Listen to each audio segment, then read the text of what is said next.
Greetings from the fifth dimension. This is your captain speaking, Spaceman Mike. That's all I did.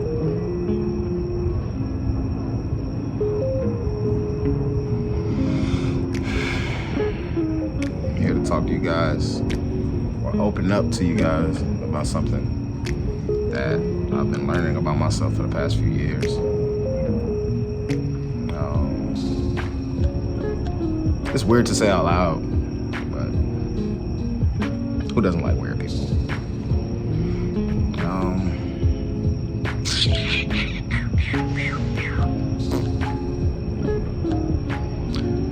All right, I know how to start this.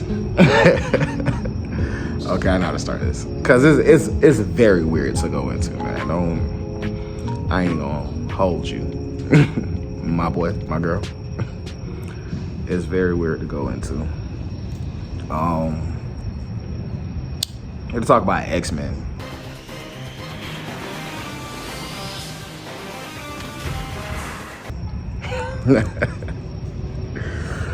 X-Men. Bruh. Y'all know how on that comic book series or movie series, cartoon series, however you was able to digest X-Men, how at a certain point in time people's X genes start kicking in. Let me put two of them. X genes start kicking in, and motherfuckers start just discovering that they different, and differenter than just liking to wear your pants different or your hat different. They real different. So, yeah, like a few years back, man, I've been, this shit crazy. It ain't crazy, right? It's not crazy. Bruh, basically, man, I feel like I may be clairaudient. Or have clairaudience. And that word may sound familiar, but not at the same time, because it's like a sister word or brother word to clairvoyant. And clairvoyant means to have clear vision. Well, that's what the word means, but clairvoyant means to see things that are not perceived by the senses. So when we hear about all these people that see apparitions, or you feel me, I don't want to just say no ghosts, but people be seeing angels or whatever, you feel me, from the people in the Bible. They may have been clairvoyant, because everybody wasn't seeing angels. Everybody don't see all that stuff, you feel me? Which brings me back to my point of having clear hearing. He says with the AirPod in his ear. Let me put it like this. Not even no just hearing shit. I honestly thought that my imagination was just working overtime, because I do have a very vivid imagination. I do create. I draw, paint, all that stuff. I do all the creative stuffs. Now including editing. But yeah, so yeah, I just thought it was just an active ass imagination, to be honest. When you hear things that are not in your eardrum, and you hear them basically all right, let me put it like this, because I've heard things in different ways. I hear shit that seems like it's right here behind me type shit. And I've also heard things that are kind of you hear it clearly in your head, instead of I thought I maybe thought something. It's just a clear ass voice in your head, just clear as day. Ain't no second guessing it, and you can't tune it out because it's inside of your head. So, yeah. There are a couple of ways where, I don't know, man. When you getting shit, when you hearing shit, man, and you know it's that voice inside your head, what everybody describes as, it was just a voice inside of my head telling me not to go there. Someone told me not to hang with the bros that night. All right. Did you listen? Did you listen, bro? Because I was, you feel me? Like how I used to put it to people before this actually started happening, like clearly to me, because it was happening way before, like all my life, honestly. But like, it's more so on some shit where it's like, when it became when it became different from my thoughts, when I knew it was different from what I'm thinking, when I knew it wasn't me, and not on no like possession bullshit or whatever the fuck. It's just, like the difference between how you feel, your ego, you know what I'm saying, and something, I don't want to say better than you, but with higher moral standards telling you to chill the fuck out. Straight up.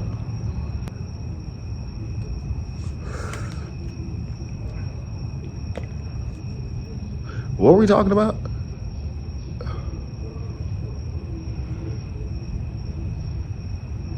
My ex gene woke up, right? And like one day I was on some like, is that you, God? Nah. Seriously though,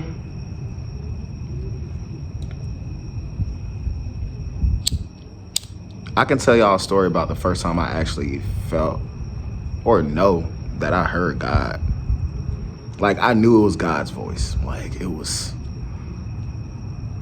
crazy. And it was brief.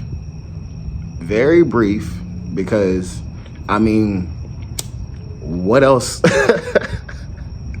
You feel me? What else you need besides the actual presence of God? You feel me? Sometimes, for real. Sometimes it'd be like the smallest things. A butterfly flying by, a bird flying by, something running across your car right when you was thinking about something specifically. Like, it'd be the smallest things making me know like magic is very real and God is very real and in everything. For real. But yeah, nah, it was a situation.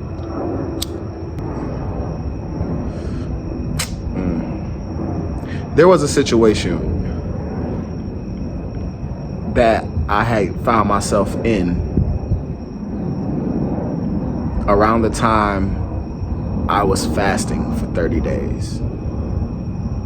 No meat, no secular BS, working out every day.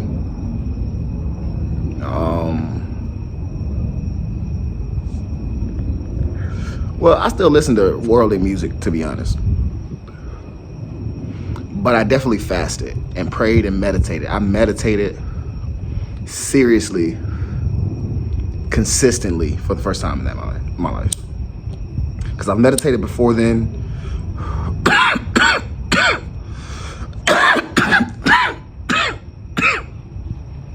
I've taken it seriously. I've tried different things. But around that time when I was like deciding to fast, I was deciding to take my spirituality seriously as well.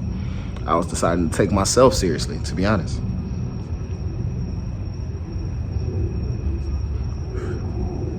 So for 30 days, I really wanted to go for 40. I was trying to be on some Jesus stuff, trying to be just like Jesus. I was trying to go 40 days, none of the stuff you don't need, for the most part. I need my music. I love music, bro. I'm an audiophile.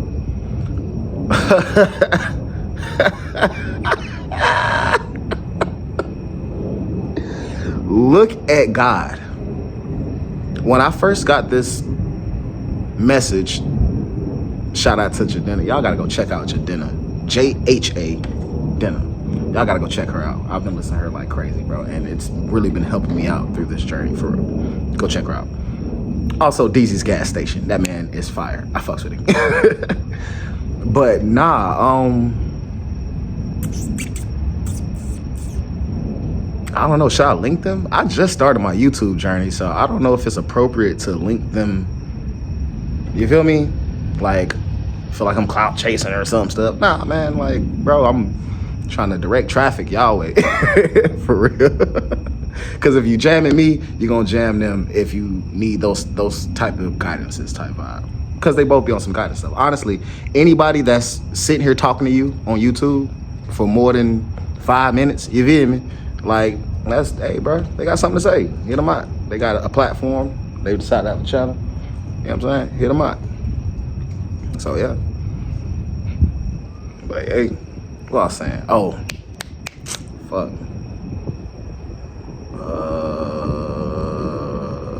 Audio file. Hey yo. So all my life I've been an audiophile. And an audiophile is basically somebody that's addicted to music. Like, they love music. They need music. Not necessarily somebody in the profession of music, meaning you don't really have to be playing an instrument or being a singer or a dancer or whatever the fuck. You just love music. You need that shit. You know what I'm saying? And not even necessarily needing it. It just helps your rhythm. It helps you move better. It helps you flow better through life. You feel me? Like on certain times. And I'll give you some examples from myself. Sometimes I will listen to music. Confirmation burp, excuse me. To draw, to clean up, to play video games even sometimes. Not often with the video games, just because the video games I play, you need to hear. You need to hear the footsteps. I play Call of Duty. You need to hear the footsteps. So, but for the most part, bro, I'll cut on some music and it'll be like the lubricant to life. So life ain't so rough. And without it, life just scraping up against you like sandpaper. That's the best way I can describe being an audiophile. Without music, life scrapes up against you kind of like sandpaper. And with music, it's like being in water all the time. Actually, submerging yourself in water if you choose to tune out. But don't tune the world out. The world's beautiful. Nature's beautiful. See, I had one AirPod in so I can tune into nature. And tune into yourself. You got to...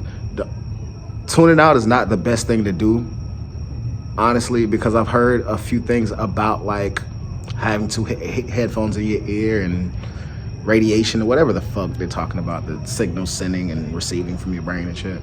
So for health reasons, of course, but also just like I'm here to capture y'all through life experience for the most part. So for spirituality and life, bro, tap in, tune in to nature, tune in to yourself, tune in to them kids, tune in to your wife, bro, to your lady, whoever. Tap in, bro. You trust me, bro. You never know what gems you really about to get out of that. I be getting them every day, bro. All on my toes, bro. Gems just drop all across my feet because I'm tapped in still. I ain't really tuning everything out.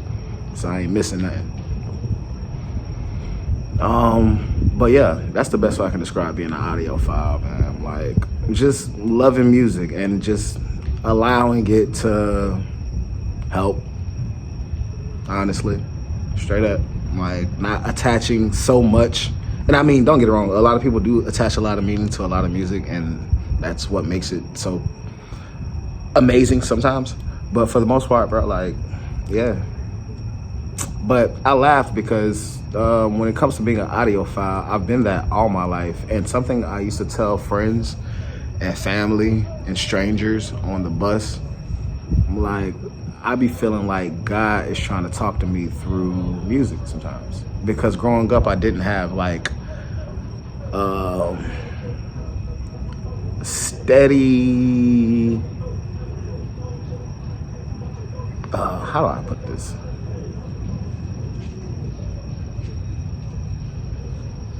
I didn't have a lot of close examples to look up to. Let me put it like that. That's the best way I can put it. I didn't have a lot of close examples to look up to. And often I had to go out into the world from my chaotic home environment, completely oblivious for the most part to, you know, how you're supposed to move in the world. Because instead of teaching young men that, they try to instill fear in you and all this other bullshit, which I understand. Some stuff you need to know because you can't be oblivious out here in this world, especially as a black man. But for the most part, a lot of social cues and how to move around in the world wasn't really taught. So I really was out here. I'd like to tell people, actually, this is something that's very true about me. when I first was trying to watch Naruto as like a teenager, I couldn't watch past the Sai arc when they were all kids and they met the kid Sai, which his ninjutsu was like drawing, and his drawings would come to life and attack people and shit like that. But for the most part, like, I used to relate to it too much, and I would cry, and I would turn off the cartoon. I didn't watch it until I didn't continue watching it until I was grown because it was too real. I felt like a fucking robot that would have to go outside and, you feel me, mimic what I saw the good adults doing, because I was surrounded by the not so buildings all the time. So yeah, that's the best way I can relate that.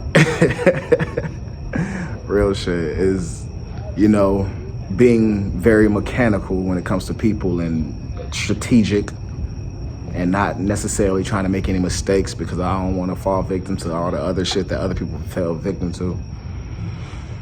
I don't even know why I'm telling y'all about that shit, bro. What are we doing? Y'all weird.